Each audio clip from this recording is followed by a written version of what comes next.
Assalamualaikum warahmatullahi wabarakatuh. Shalom, Om Swastiastu, Namo Buddhaya. Let me introduce myself. I am Valena Lara Oktaviani from 11th grade Science. On this occasion, I will tell you a story about Sukarno. Insinyur Sukarno. Actually, he is not only a hero, but a great inspiration too. I chose him because I guess that he is the great orator who was ever born in Indonesia.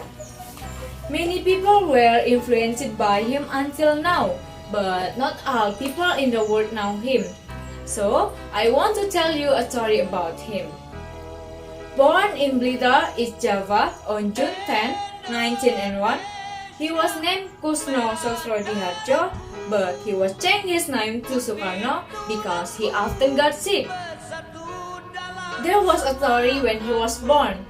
Sukarno was born in the morning, and there was a myth that the child who was born when the sun rises will be predicted to be a big figure on his time.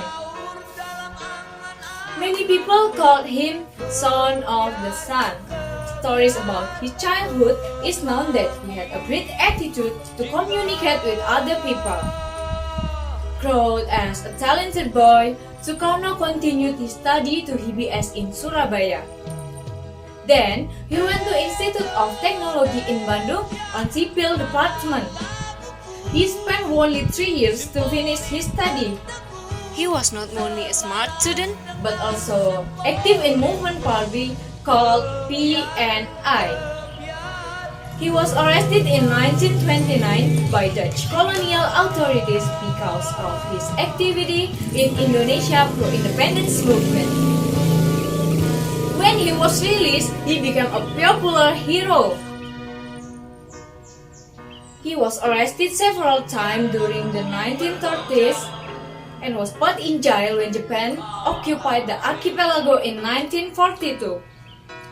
When Japan came to Indonesia, he was still active in movement party.